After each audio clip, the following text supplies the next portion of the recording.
एक बहन जिसके पेट में अल्सर हो गया था, श्री गुरु महाराज जी के दर्शन करने आई।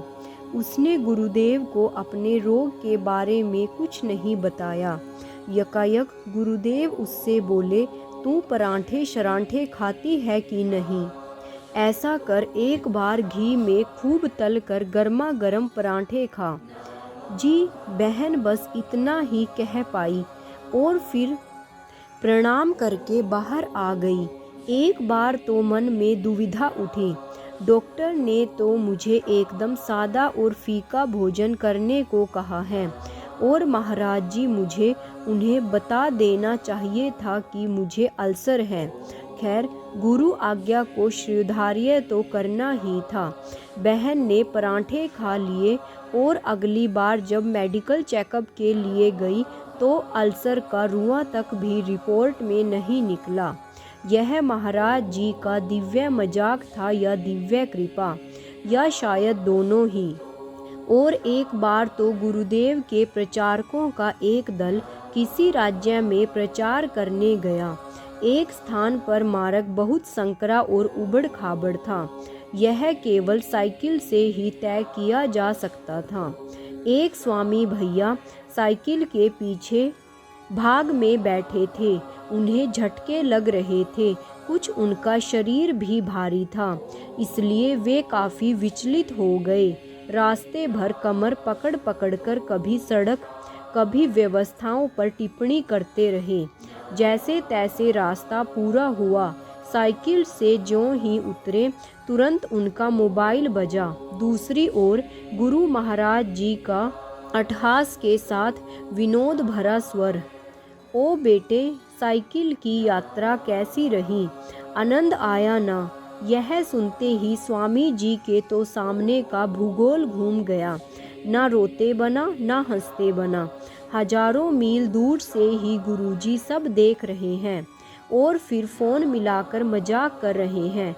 आनंद आया ना मानो प्रेरणा दे रहे हों कि हर स्थिति में आनंद लेना सीखो। स्वामी जी भी समझ गए गुरु महाराज जी की बात।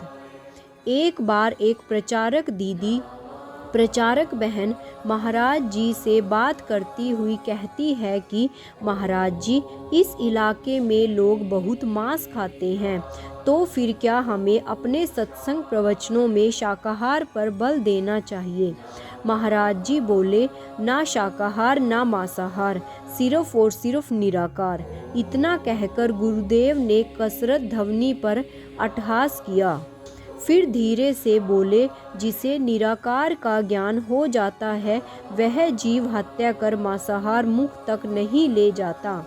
इसलिए समाज को ब्रह्म ज्ञान के बारे में बताओ। एक बार एक बहन ने गुरु महाराज जी को किसी जिज्ञासु का पत्र दिया। महाराज जी ने पत्र को खोलकर पढ़ने लगे और महाराज जी उसको उल्टा पढ़ने लगे। यह देखकर बहन की हंसी छूटने को हो गई, पर वह मुख पर हाथ रखकर सिर झुकाकर कुछ मिनटों बाद जब महाराज श्री पत्र में पूछे गए प्रश्नों का उत्तर बहन को देते हैं तो बहन हैरान।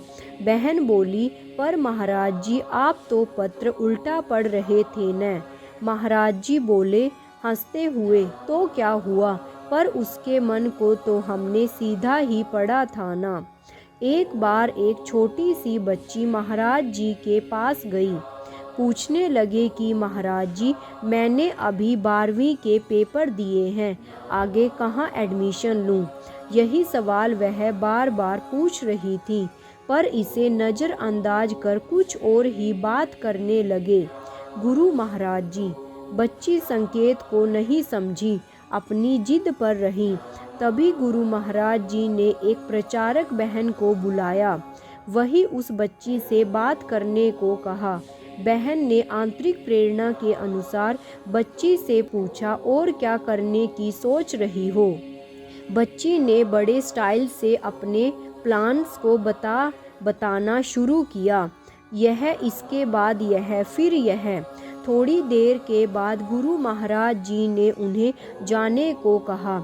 बच्ची ने फिर जिद की। महाराज जी, आपने बताया ही नहीं मैं किस लाइन में करियर बनाऊं। महाराज जी बोले कि क्या करना है इसकी तो आपने स्वयं ही पूरी लिस्ट बना रखी है, मेरे को तो कहीं कोई स्थान ही नहीं है।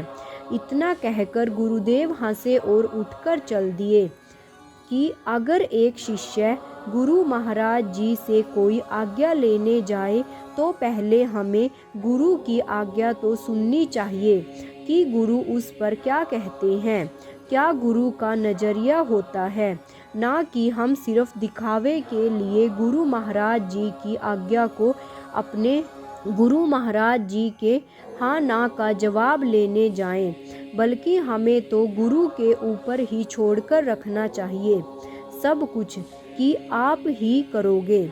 बस महाराज जी जो करना है आप ही बताओ हमें। एक बार की बात और मैं आपसे शेयर करूंगी कि एक बार एक प्रचारक शिष्य जो कुछ समय पहले ही आश्रम में समर्पित हुए थे, किसी राज्य में प्रचार करने की उनकी सेवा लगी। वे बहुत अधिक ही उत्साही हो उठे। अहम ने भी फुहारे में झाग भरे, वहाँ जाकर यह करेंगे वह करेंगे, अज्ञानता की चूल्हे हिलाकर रख देंगे। यात्रा के निकलने से पहले पूरी टीम ने गुरु महाराज जी से आशीर्वाद लेने के लिए उनके श्री चरणों में पहुंची। गुरुवर उन प्रचारक शिष्यों को देखते ही बोले, तू भी जा रहा है, तू जाकर क्या करेगा, तू यही मेरे पास रह जा।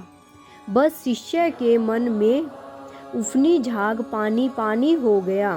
खैर कुछ महीने बाद उसकी फिर किसी अन्य राज्य में जाने की सेवा लगी। फिर उसके मन में मानो सोडे की बोतल खुल गई। कुछ करने का समय आया तो गुरुदेव की लीला घटी। आपने इस बार भी स्वामी जी को रोक लिया और इस तरह 3 बार हुआ। चौथी दफा स्वामी जी के मन में एक शरारत की। वे प्रस्थान करते समय गुरुदेव के कक्ष में गए, सीधे नीचे खड़ी गाड़ी में जा बैठे। अभी आधे रास्ते में नहीं पहुँचे होंगे कि गुरु महाराज जी का टीम के पास फोन आया। तुरंत आदेश जारी हुआ, उस प्रचारक शिष्य को वापस भेजो। स्वामी जी लौट आए। मन नितांत आहत था। उन्होंने स्वयं को साधना की तपत में तपाने का निश्चय किया और 8 मास के बाद अब उनके मन का रंग रूप आकार बदल चुका था। अब पुण्य सेवा लगी।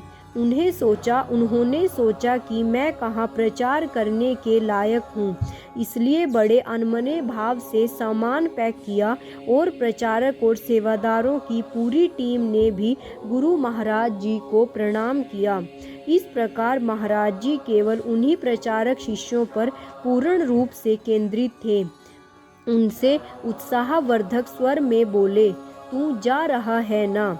अवश्य जाना है, बहुत महान काम करना है तुझे, खूब डटकर ब्रह्म ज्ञान का प्रचार करना है। स्वामी जी ने होले से सिर हिला दिया, साथ ही प्रश्नवाचक दृष्टि से गुरुदेव को देखते रहे। तभी महाराज श्री के अलौकिक नैनों ने स्वामी जी का स्पर्श किया और धीरे से बोले, सत्यम योग, उच्च यानी समान भाव, एक योग होता है। गुरु प्यारे साधकों, एक शिष्य बखूबी जानता है कि उसे शिष्य पर कहाँ चोट मारनी है, कैसे उसे शिष्य को निखारना है, क्योंकि गुरु एक मूर्तिकार होता है और एक मूर्तिकार को एक अच्छे से मालूम होता है कि मूर्ति को कहाँ छेनी लगाने से क्या उभर कर बाहर आएगा। इसी तरह गुरु बखूबी जानते हैं। इसी संदर्भ में एक और चलते चलते एक और अनुभव सुनिए कि गुरु महाराज जी के बगीचे में अपने आसन पर विराजमान थे। महाराज जी बैठे थे। बगीचे में उनके ऊपर थोड़ी ऊंचाई पर झालधार छत्र झूल रहा था। छत्र के पाइपों के बीच बने स्थान पर एक कबूतर बैठा था। एकाएक श्री महाराज जी की दृष्टि उस पंछी पर पड़ी। पास खड़े प्रचारक शिष्य ने तुरंत कहा, महाराज जी इसे उड़ा दूं, नहीं तो यह बीट कर देगा। महाराज जी ने कहा, हाँ हाँ उड़ा दो, यह यहाँ पर घोंसला बनाने की सोच रहा है। बरसात का मौसम आने वाला है और उस समय यहाँ इसकी रक्षा नहीं हो पाएगी, इसलिए यहाँ से उड़ा दो। स्वामी भैया शर्मसार हो गए। मेरी सोच स्वयं रक्षा की थी, पर गुरुदेव की पर रक्षा की है, यानी वह सबकी रक्षा की बात करते हैं। एक नन्ही सी जान की सुविधा के लिए भी कितना शुद्ध तन है महाराज श्री का। फिर भी हमारे लिए क्यों ना हो, यदि हम भी इन श्री युगल चरणों में भोले भावों से समर्पित हो जाएं तो कितना अच्छा होगा। और स्वामी जी इस गहरी सोच में डूब गए। गुरु प्यारे साधकों, हम सभी जानते हैं कि हमारे गुरुदेव कितने महान हैं, कितने दयालु हैं।